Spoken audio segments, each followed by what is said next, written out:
Hi, everybody. Welcome to Unaccountable. I'm here with Zach today. He's going to go over his experiences.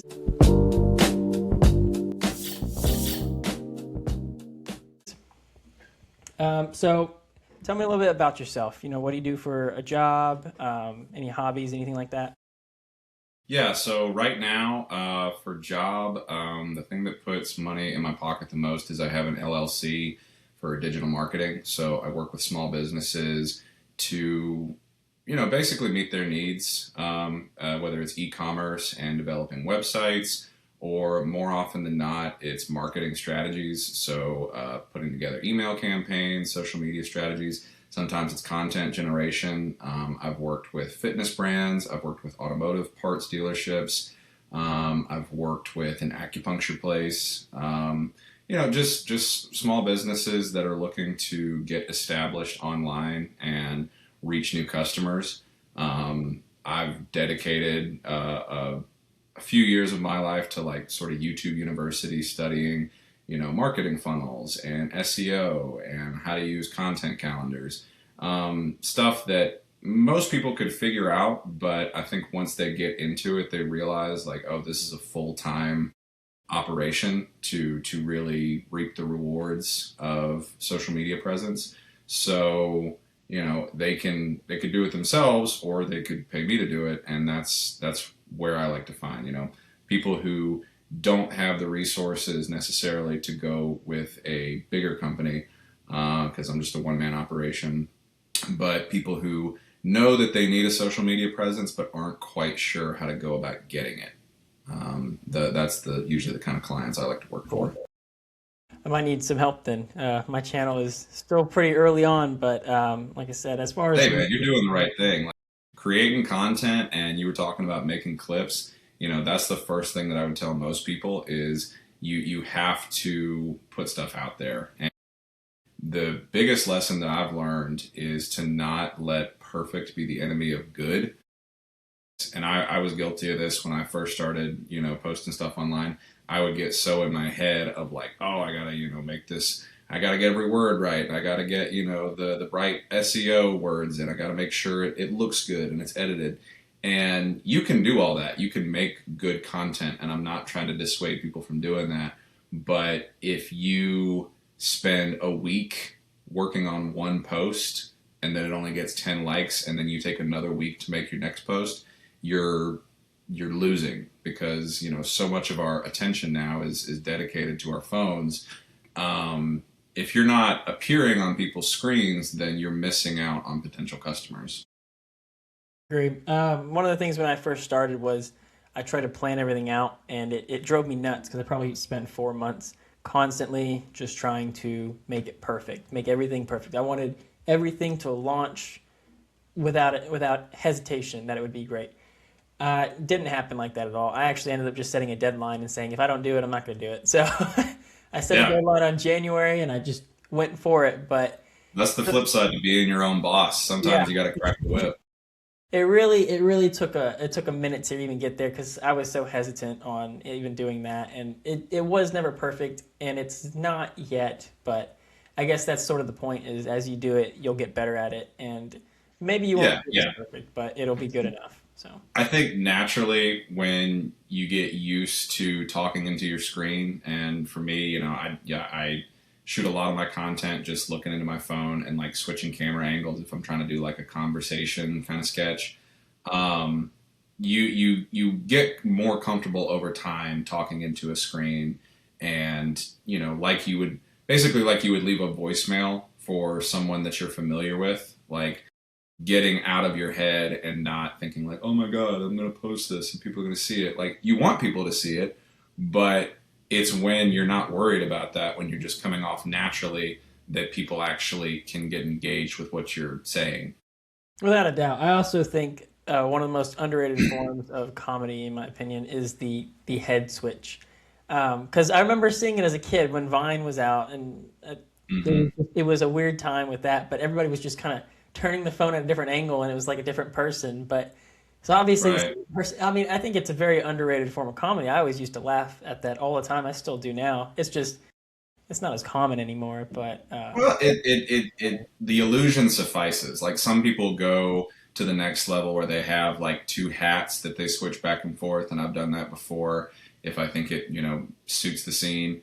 But yeah, I mean, you're just trying to tell a story with content, and if you can tell the story just staring directly at the camera and talking to someone directly, great. If you need two sides of an argument or something, then you might want to, use the camera flip to portray that.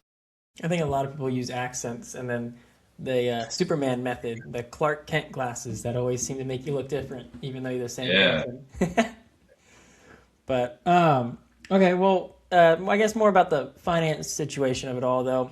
Do you have? I mean, so you explain what you do. Do you have any debt or anything like that, or anything that may like a large winning? I sometimes have guests on that are gamblers, and when they win big, they come on and talk about their experience. So Gambling? You have gambling as like financial advice? I didn't say it was financial advice. I just said I have the bad Okay, story. yeah, you've talked with people Yeah, who have talked. I mean, yeah, it is yeah. financial. And I guess there's some strategy to it, but I've never had good experience with gambling. Oh, me neither. No. Except with the no, for me, finances, I feel very blessed. I've managed to navigate my life. I'm 35 now. I don't have any debts. I'm not raking in the dough. I don't have crazy money, but I don't have to worry about money. And really that's kind of where I like to be. Like I always, since I was a kid, I can remember a time before my family had a lot of money. Like we weren't starving or anything, but we did have to like be diligent about where we spent our money. And my father, he started his own business in say 2006. He started an online store. He started selling things on eBay, and that took off. And his business grew and grew and grew, and he had a lot of success with that. So I kind of watched, where we started off, worrying about money to where we got to a point where we didn't have to worry about money. And for me, that was always where I wanted to be. Like I didn't want to, worry about, oh, how am I going to pay my bills? How am I going to put food on the table? And for that reason, I think, I never really wanted to go into debt. Like I was again lucky enough that I didn't have to take out student loans. I know that's a big one that a lot of people get wrapped up in.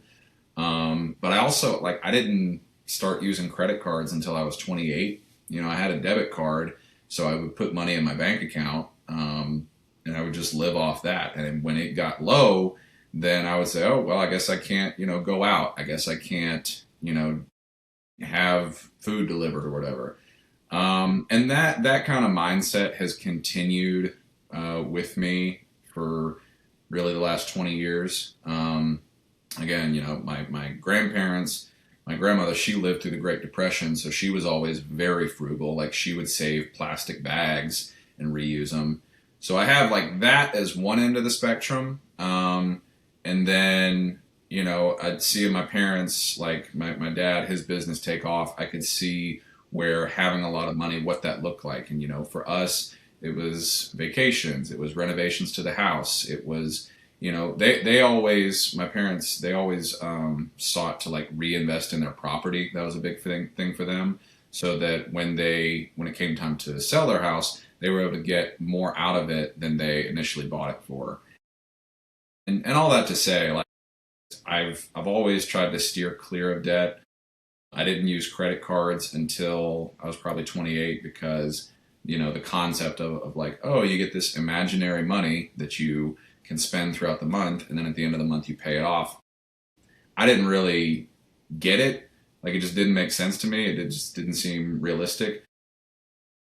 For that reason, I didn't really do anything to like up my credit score. But then when I was 28, it was my fiance at the time, girlfriend. She had explained to me like, hey, you should really start using your credit card because you're financially stable. You can just use your credit smartly to up your credit score.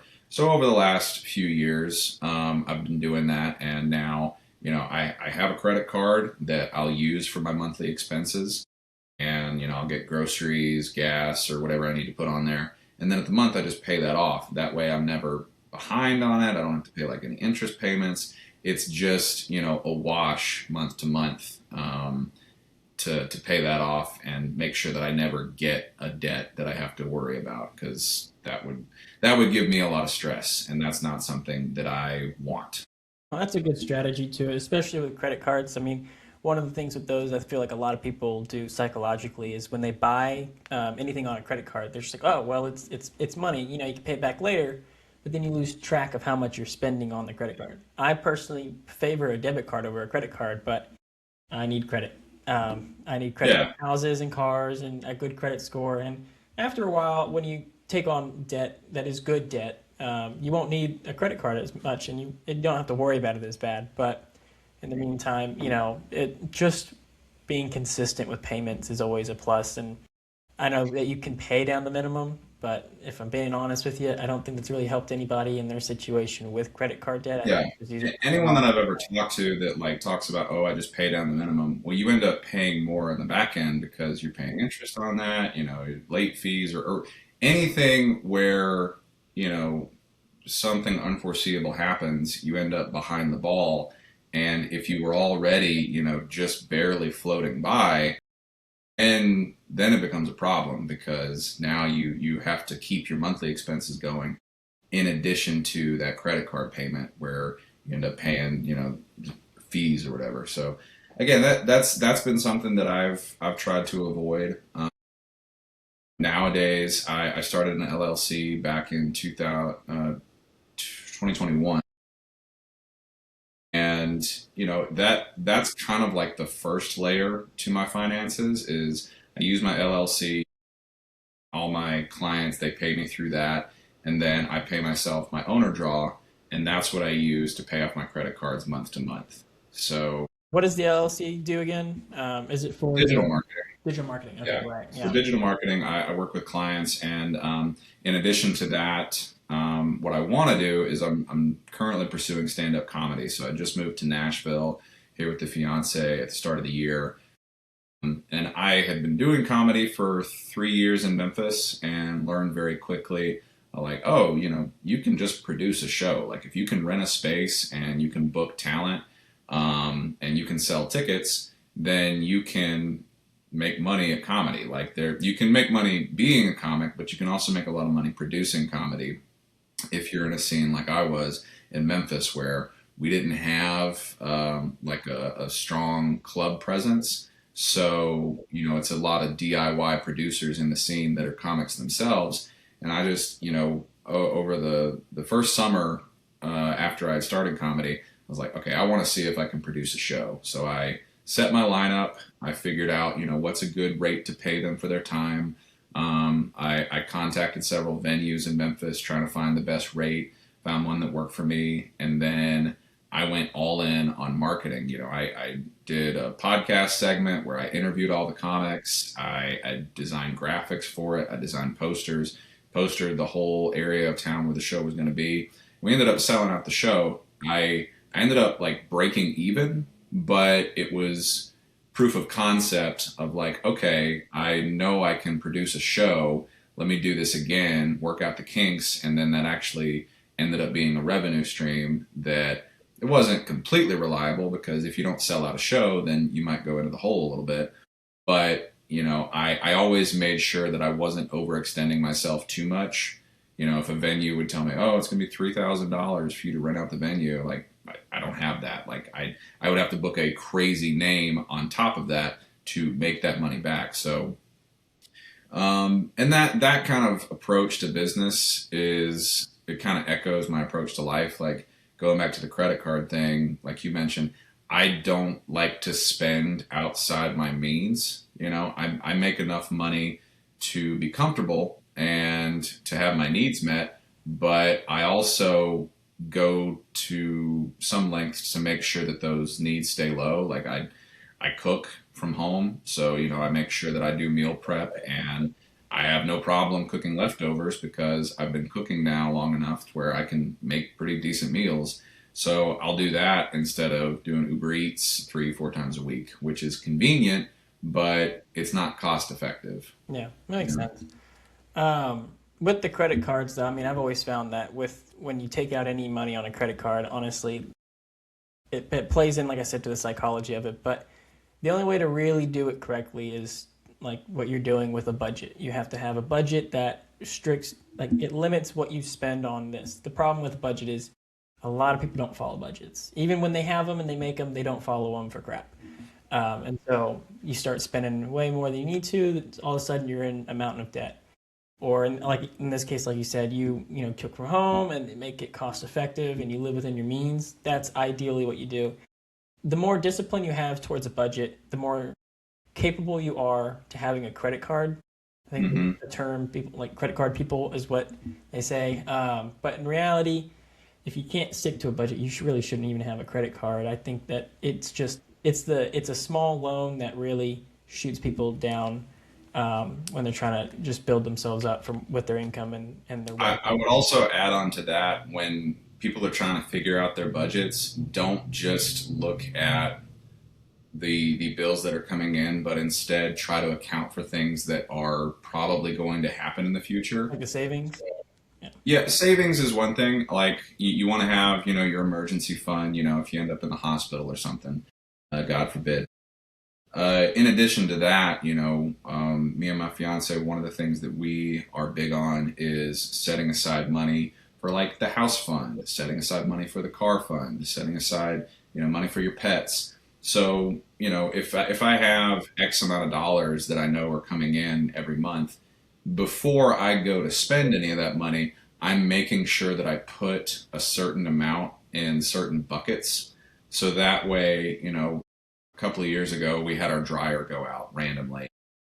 And, that was like a $500 expense that we would have had to eat, but for the fact that we had a house fund that we had been putting like $25 in, or something like that every month or so.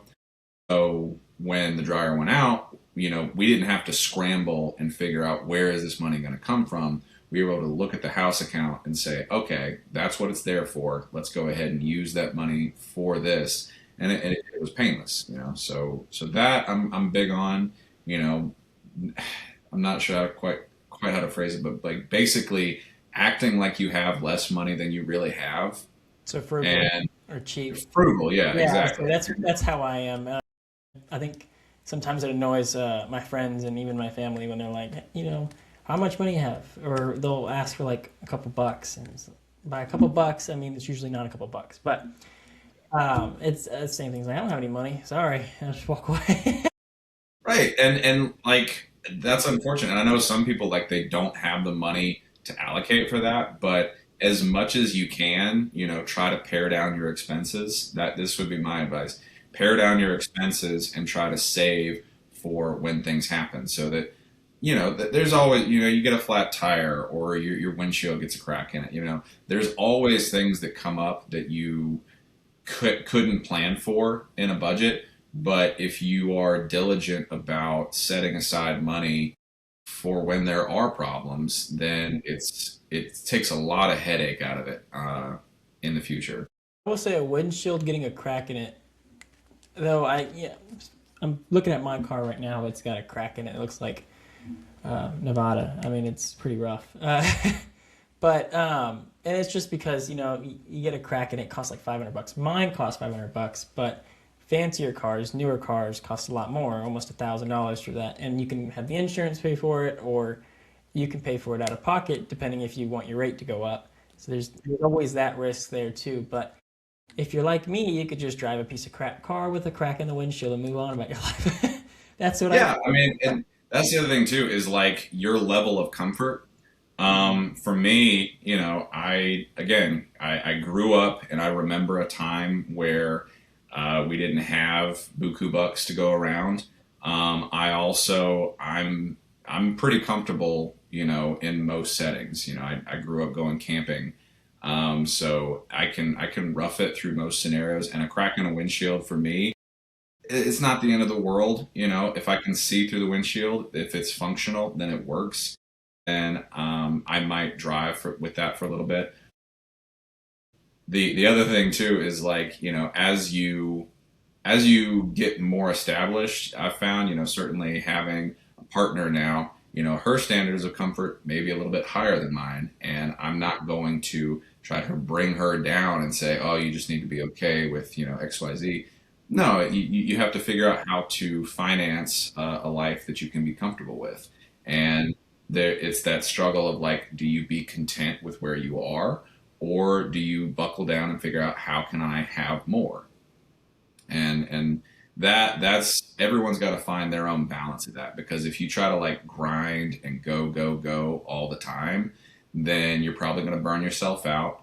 You'll probably make more money, but your mental health might suffer. That there might be unforeseeable downsides to that, versus if you are just content all the time and you never apply yourself, well, then you're probably going to end up, with regrets of like, oh, I missed out on opportunities, or I didn't, push that extra level to get to where I was truly capable of. Hmm.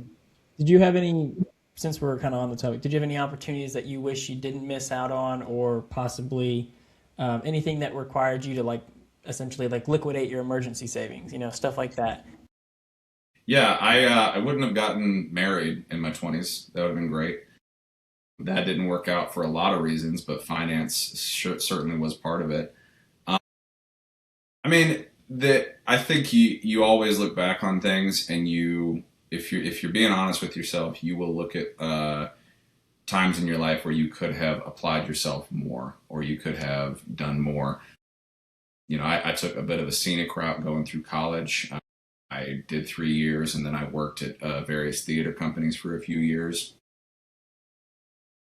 And it's not to say that like I didn't enjoy the work that I did working for theater companies, but if I had just stayed the course, then I could have gotten my degree and had it, rather than having to go back and get the degree finished later on when employers were like, "Hey, we want to hire you, but you got to have a college degree."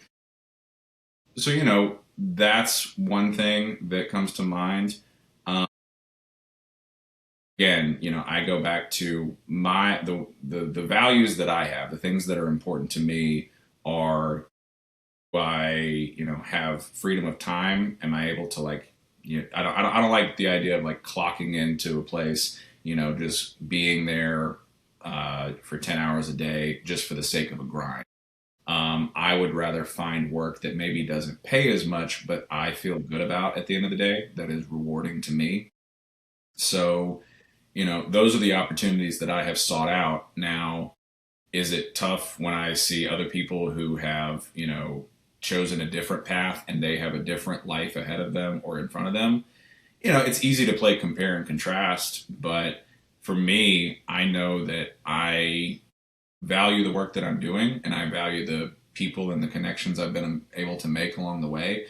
So I'm willing to put my faith into that, rather than the idea of like, oh, I could have made more money, but I would have not been happy making that money. Well, okay, I was to say, so given that you kind of had more, is the word fragility, frugal? Is that what it is? Because you said you had a frugal. Frugality, yeah, Yeah, fragility, I frugality. think is. Yeah, growing up with your grandmother, so you value money a little bit more than most people would, is kind of what I'm gathering from this. And I mean, your psychology, it seems more towards the idea that, like you said, you live within your means and you're comfortable. You can finance your life with what you do, your job. But what about retirement? Are you concerned about retirement? I assume you have maybe a 401k set up with your LLC or a Roth IRA potentially.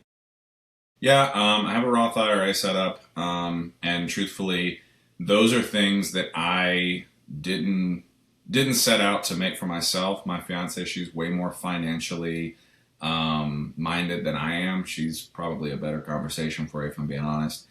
No, she's been the one who has kind of like encouraged me in that direction of like, hey, you should probably try to get your credit score up. Hey, you should, set up an IRA.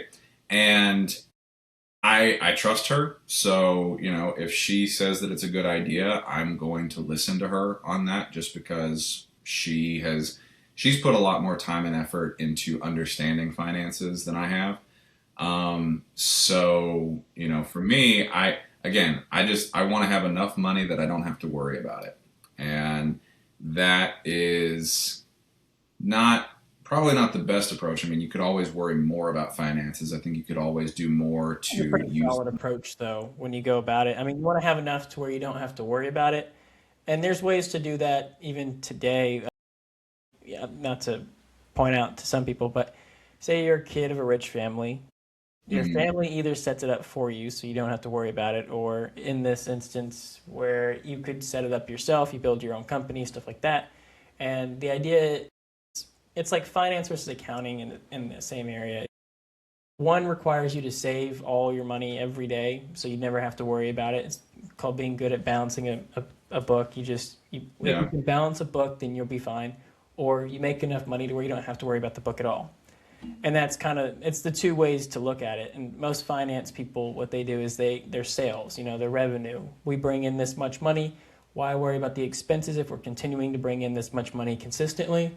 The only expenses you got to Mhm. worry about are the ones that start taking on your profit. If you're not making anything, then you worry. And with accounting, it's more like you're making this much money, minimize the expenses, and live off what you make. And those are the two kind of methods with it.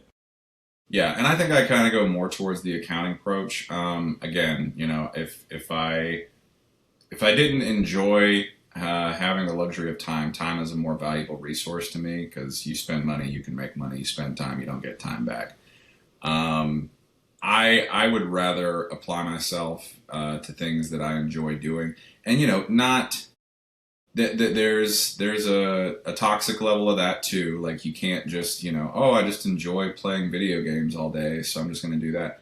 You can't just sit around and not like you can't ignore your finances. I think you have to have a balance of I'm going to apply myself, and I'm also like understanding that sometimes that means working harder so that you can bring in more money. Other times that means I'm going to maybe forego the life that I would like in lieu of like understanding this is where I'm at right now, and I have to make do with what I have. So, yes, it'd be great if I could go to Michelin star restaurants all the time, but I don't have that kind of money, and I don't desire to work to the level that it becomes my life because then I think work would consume me and I wouldn't be able to enjoy those things. Rather, I would buy a cookbook and buy some groceries from the store. I shop at Aldi's. I try to cut cost where I can. And I've not been too that, happy with Aldi lately, to be honest with you. I mean, I like what's that? Aldi. They're cheap. Aldi's cheap, but I Yeah, haven't. yeah. But what sour do you on? Their expiration date. Every time I go into the one over here, they have an expiration date that's like a 3 day long expiration date, and I've been Okay, so you got I've a been pretty small sour window. about that. Like I get grapes and they go bad in 3 days. Come on. I mean, half my Yeah, no, that's order. that's not a good investment. You got to No, find some yeah, better half my last grapes. order went bad before the week was even up, and I was like, I have to go shopping twice in a week now rather than just once a week. Go to Aldi, pick it up, come back. I mean, I wasn't happy. I was not happy with that. No, that's fair, man. That's a legit complaint. Um, yeah, I mean, But they are I cheap. They're good. They are cheap. no, they're cheap. They don't go for the name brand stuff. And for me, I try to eat organically as much as I can. I don't do heavy processed shit because more often than not, it's overpriced and it's loaded with chemicals anyway. So again, for me, I have a staple of like maybe 4 or 5 different meals. I'll do a pot roast, I'll cook chili, I'll do salmon, Brussels sprouts. Whatever I can to make sure that we eat well in house. That's one of the ways that I feel I can contribute to our financial stability as a house. So that's where I can spend my efforts. No, that's good. I mean, I think personally, everybody needs someone that is more supporting the household rather than the finances. Like my situation with my girlfriend, we both work right now, but in the future, I would like for me to be the only one working and her to help out, and she seems to be okay Yeah, with it. that's the goal. Yeah, and that's the thing is, if she's okay with it, I'm fine with it. If not, then I'll make my food. Problem is, we have different taste, so I can eat what she makes. She can't eat what I make. And it's not to say I'm a bad cook. It's just Dude. My fiance is gluten free. I don't Yeah, eat bread anymore, man. yeah, Like you gotta find ways to make it work. yeah, for real. I mean, like I said, it's just a different palette. Like all the recipes I have are from my dad or my mom or something like that, and they just don't translate very well on her side. I mean, like for chili, I dump probably a whole bottle of cumin in chili. Uh, Okay, yeah, it's let's talk it's a spice. lot. It's a lot, I will admit, but it tastes pretty damn good. So I'm not going to argue against it. Yeah, Yeah, sometimes you gotta make chili for yourself. exactly. Yeah. Well, it doesn't last long. I ate the whole thing at the whole night. Anyways, I might be skinny, but I can eat a whole bowl of chili. Sure, sure. But all in all, though, I think your structure is more stable than most, and more than the ones I've had on recently. I think some people, when I have them on, what they do is they'll talk about their futures or retirement. I mean, they usually. I've had some where they boast it up. I don't post all the videos and interviews I go through because I try to do 5 a week, and to narrow them down, it gets pretty tough. I post the good ones, or at least the ones that have um, content that I can actually get behind. I've had some where they're scammers or they'll have their own advertisements, and I'm like, I'm fine with posting advertisements, but if it's a product I don't understand and I don't No, like, it's not going to. Yeah. I don't have anything to plug unless you got viewers in Nashville. I'm doing a show tonight at I know some Zany's. people in Nashville. My old finance professor lives up. Well, I guess it's not Nashville, but he lives in Tennessee, and he's a cool guy. Yeah. No, I don't have any viewers up there. Not that I know of, anyways. Most of the people I have on, they come from everywhere. I try to get them to kind of watch their own video and see what they think, and see if there's anything that we can critique and look at. But it's an ongoing process, all around ongoing process. That's the process. I'm big on Yeah. that. But your videos look good. I've seen yours with the shorts, and they look pretty good. I didn't know you did comedy. I haven't looked through all that. I was kind of scrolling through Facebook. I didn't get a chance to look through all of them. Yeah, that's been one of the little joys recently is, with the consistent content posting, I've finally gotten to a place where now it's monetized. That's So good. now when I have videos that take off, it's one of those little money trees that's starting to grow. In addition to that, I set up an Airbnb property this year, so that's going to be hopefully another thing that grows. And I love the idea of like passive income. So, the idea that I can set something and it'll just grow on its own and I can maintain it rather than having to like, work and work and work and work and work it. So yeah, I mean I'm to a point now where I'm getting some compensation off of comedy, between shows and content generation and occasional content creation deals. But still doing the marketing thing, that's what pays the bills. So I do have to dedicate time to that.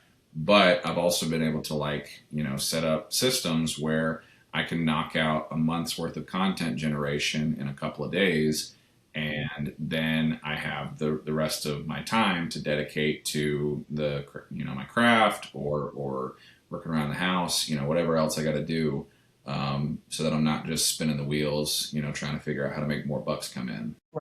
Again, man, thank you for coming on. I've had a blast. Yeah, I yeah, know of that it course. wasn't Thank you. all finance based, and I am happy that we actually got to branch out a little bit because it's fun to get to know people on this show, and that's probably the Absolutely. one thing I really do enjoy about this is I get to meet new people, hear a different story, and then I take something away and get a new learning experience. I hope the same for the audience as well. But I Yeah, do love meeting new people on this show and having to hear their story. It's wonderful because it's everyone has something unique about it, and everyone has their story. So I agree. I agree. And keep up the good work, man. Keep at it. You got a new subscriber out of me. thank you. And yeah, yeah. I'll see you if I'm ever in Texas, and if you're ever in Nashville, come catch a show. Will do. Awesome, man. All Thank right. you. Good talking to you. Talk later. Bye.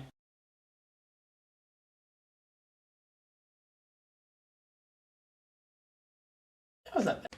Hey guys, thanks for watching the show today. I hope you enjoyed the content. If you want to be a part of the show and win up to $500, feel free to contact me at the bottom of the description. See you soon.